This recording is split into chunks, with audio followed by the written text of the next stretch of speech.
大家好，今日嘅培訓主題係圍繞社會責任、內部持份者嘅參與，而我哋嘅焦點亦都會放喺酒店業入邊最重要，亦最容易被忽略嘅一群持份者，就係我哋嘅員工。喺酒店業，服務嘅質素、品牌形象同埋營運嘅穩定性，好大程度都取決於員工嘅投入程度、身心狀態同埋對機構嘅認同感。因此，社會責任並唔只係對外嘅展示，亦都係一種由內到外嘅管理思維。當酒店能夠照顧好內部嘅持份者，對外嘅服務表現同埋可持續發展嘅成果，往往都會自然提升。內部嘅持份者參與，並唔單止係指福利安排，而係涵蓋員工嘅福祉、多元共融、培訓發展、公平制度同埋工作文化等多個層面。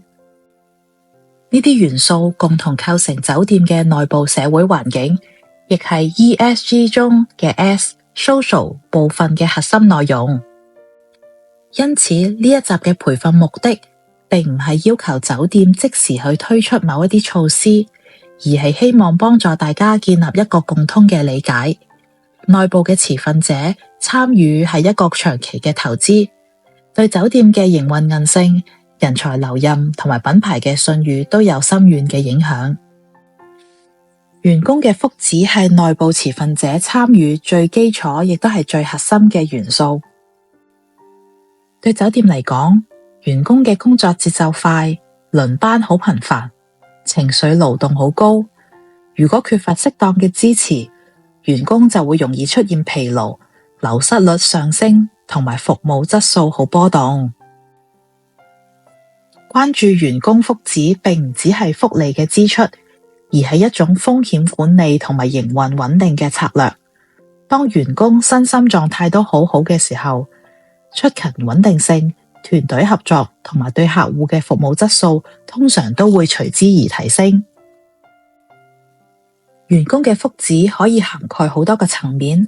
例如工作同埋生活嘅平衡、心理健康嘅支援、職業安全同埋基本嘅尊重文化。呢啲安排未必需要高成本嘅投入，但係需要管理層對員工需要有基本嘅理解同埋持續嘅關注。理解員工福祉嘅重要性，有助前線主管同埋管理層將日常管理行為重新定位為支持員工表現，而唔只係監督佢哋嘅工作進度。健康同身心靈支援計劃亦都係員工福祉中一個越嚟越受重視嘅範疇。酒店嘅員工長時間站立、輪班工作，加上面對客人嘅壓力，好容易出現身體不適或者心理壓力嘅累積。例如員工支援計劃就可以為員工提供保密嘅諮詢服務，協助處理工作或者個人層面嘅困擾，而定期舉辦健康活動、心理健康工作坊或者簡單嘅體能訓練，都有助提升員工對自我健康嘅關注。呢一類計劃嘅價值並唔只係提供即時嘅支援，而係將管理嘅模式由問題出現之後去處理，逐步轉向預防同埋早期嘅介入。當員工知道酒店願意提供支持，對企業嘅信任同埋歸屬感亦都會有所提升。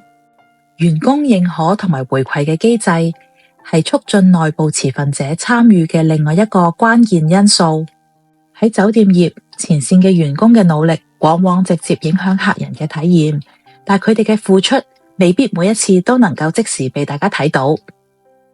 透過設立員工嘅表揚計劃，例如公開嘉許、獎項或者非金錢性嘅肯定，都可以為員工傳遞一個清晰嘅信息，就係佢哋嘅貢獻係被重視嘅。同時，定期建立回饋機制，例如問卷、焦點小組或者部門會議，亦都有助員工去表達佢哋嘅意見，改善工作嘅環境。呢一種雙向嘅溝通，有助建立尊重同埋信任嘅文化，而唔只係單向嘅管理。當員工感到自己嘅聲音都有被管理層聽到，參與度同工作滿意度通常都會被提高。跟住呢一部分，我哋會聚焦喺社交活動同埋團隊建立，講一講佢哋點樣成為內部持份者參與嘅補充元素。酒店嘅工作分工好細緻，節奏又快。如果缺乏非工作層面嘅互動，團隊之間就好容易只係停留喺功能性嘅合作。透過社交活動、節日嘅慶祝或者簡單嘅團隊活動，員工可以喺輕鬆嘅環境之下建立關係，增強互相嘅理解。良好嘅團隊關係有助提升溝通嘅效率，減少衝突，亦有助新員工嘅融入。雖然呢一類嘅活動未必直接反映喺財政嘅數字上，但係對於員工嘅留任率同埋整體工作嘅氣氛有長遠嘅影響。酒店業本身就係一個高度多元化嘅行業，無論係員工嘅背景定係服務嘅對象，都來自唔同嘅文化、國籍同埋宗教。因此，尊重多元文化同埋宗教嘅差異，唔單止係社會嘅責任，更加係日常營運中唔可以忽視嘅管理課題。由內部持份者嘅角度嚟睇，當員工能夠喺一個被尊重同埋被理解嘅環境中工作，對機構嘅認同感同投入度往往都會提高。相反，如果文化或者宗教嘅差異長期被忽略，就容易引發誤會、壓力，甚至影響團隊嘅合作。多元文化管理嘅重點，並唔係要求所有人都完全了解彼此嘅背景，而係建立一個基本嘅共識。差異係正常存在，而且值得被尊重。透過清晰嘅政策、基本培訓同埋日常嘅管理示範，酒店就可以逐步去營造一個包容嘅工作文化，令員工感受到公平同埋安全。語言同埋宗教嘅實踐係多元文化環境中兩個最常見亦都最實際嘅議題。酒店嘅員工可能使用唔同嘅母語，而部分嘅員工亦都需要喺工作期間進行一啲宗教嘅活動，例如祈禱或者守齋。提供基本嘅語言支援同埋尊重宗教實踐，就有助提升員工對工作環境嘅安全感。例如，確保重要嘅資訊能夠以清晰嘅方法去傳遞，或者喺可行嘅情況之下，考慮員工宗教嘅需要而作出一啲合理嘅安排，並唔需要為每一種情況去設立一個複雜嘅制度，而係透過溝通同埋彈性嘅管理，尋找營運同埋員工需要之間嘅平衡。當員工感受到管理層願意理解同埋尊重佢嘅背景，往往就更加願意配合工作上嘅安排。飲食安排亦都係酒店業中一個非常具體，亦非常貼近員工日常嘅議題。員工可能因為宗教、文化或者健康嘅原因，有唔同嘅飲食需要，例如清真或者素食等等。合理去考慮員工飲食嘅需要，能夠傳遞一個清晰嘅信息。機構尊重個人背景，亦都願意提供包容性嘅支持。呢啲安排未必需要大規模嘅改變，而可以透過喺員工餐廳提供多元嘅選擇、清晰嘅標示或者特定嘅安排逐步實現。呢一種文化嘅包容，亦都有助提升整體組織嘅形象。當員工感受到被尊重，工作滿意度同埋歸屬感通常都會被提高，亦有助減少內部嘅摩擦。員工發展係內部持份者參與嘅其中一個極為重要嘅環節。喺酒店入邊，人手流動率通常都係一個好常見嘅挑戰，而清晰嘅發展機會往往可以成為留住人才嘅一個關鍵因素。所以提供培訓、晉升路徑同埋技能發展機會，並唔只係提升員工嘅能力，而係一種對人力資本嘅長期投資。當員工見到自己成長同埋機構發展之間嘅連結，投入度自然都會提高。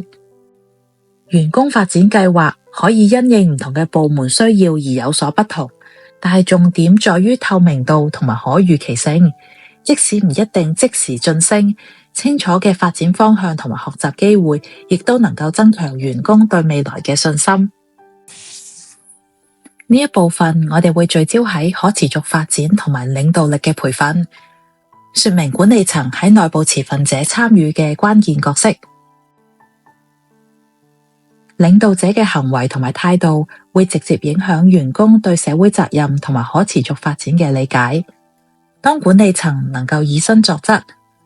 展示對員工、對多元共融同埋對可持續理念嘅承諾，相關嘅價值就會更加容易融入日常嘅營運。透過領導力培訓，主管可以學習點樣平衡營運要求同埋員工嘅需要，並以更加包容、更長遠嘅視角去作出抉擇。呢一種能力正正係推動內部持份者參與同埋建立可持續文化嘅核心動力。公平機會喺內部社會責任中，亦都係一個非常重要嘅原則。酒店業嘅員工背景多元，年齡、性別、文化同埋教育程度都各有不同，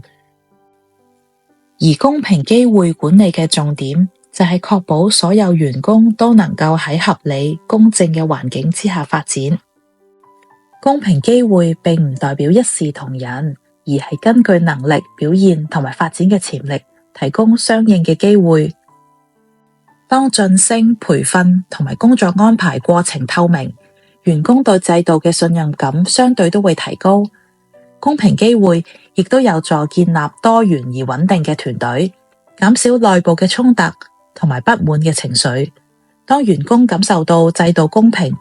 工作投入度同埋留任率往往都會有所改善，對酒店長遠嘅營運亦都屬於正面嘅因素。反騷擾同公平對待政策係保障員工尊嚴同心理安全嘅重要元素。酒店嘅工作環境節奏快，互動頻繁，如果缺乏清晰嘅界線同埋指引，就好容易出現誤解甚至不當嘅行為。建立反騷擾文化並唔單止係制定政策，而係透過培訓、溝通同管理層嘅示範，俾員工清楚咁知道乜嘢係可以接受嘅行為。當員工知道自己受到保護，心理安全感亦都會相對提高。而清晰嘅申訴機制同埋公平處理程序，亦都有助及早化解問題，避免小事演變成嚴重嘅衝突。呢一種主動管理嘅方式，對維持良好工作氣氛同埋企業嘅聲譽都十分之重要。而有效嘅溝通係促進內部持份者參與嘅關鍵工具。酒店業嘅員工階級好分明，部門亦都好多。如果溝通嘅渠道唔清晰，員工嘅意見就好容易被忽略，亦都可能影響工作嘅效率。建立多元而安全嘅溝通渠道，例如部門會議、員工調查、建議箱或者數碼平台，都有助員工去表達自己嘅意見同埋分享想法，並唔係需要即時回應所有嘅建議，而係應該俾員工知道佢哋嘅聲音有被聆聽。雙向嘅溝通亦都係一種風險管理嘅工具，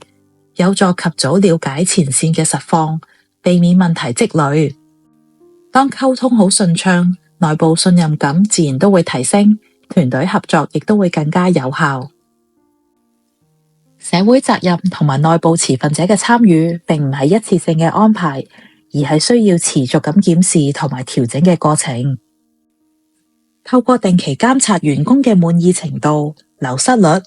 培訓嘅參與度呢啲指標，酒店就可以了解而家有嘅措施係咪有效。監察並唔等於監控個人，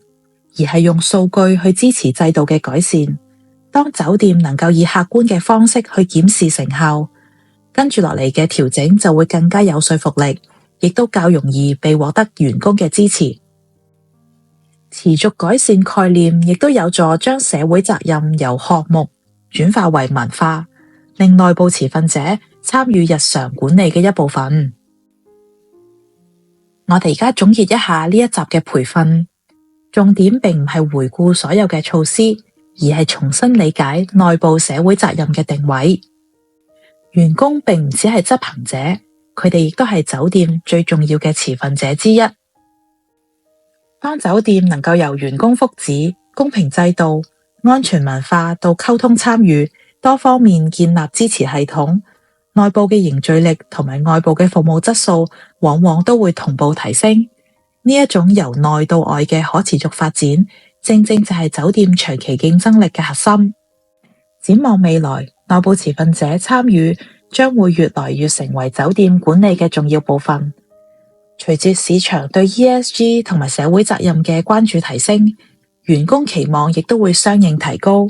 酒店可以考慮提前思考內部責任嘅發展方向，有助吸引留住人才，亦都能夠提升整體嘅品牌形象。呢一種前瞻性嘅思維將會成為酒店管理層重要嘅能力之一。多謝大家今日嘅參與。喺結束之前，想麻煩大家花少少時間掃描呢個二維碼，填寫一份簡單嘅問卷。你哋嘅意見對我哋嚟講非常重要，可以幫助我哋改進同埋完善未來嘅課堂。再次感謝大家。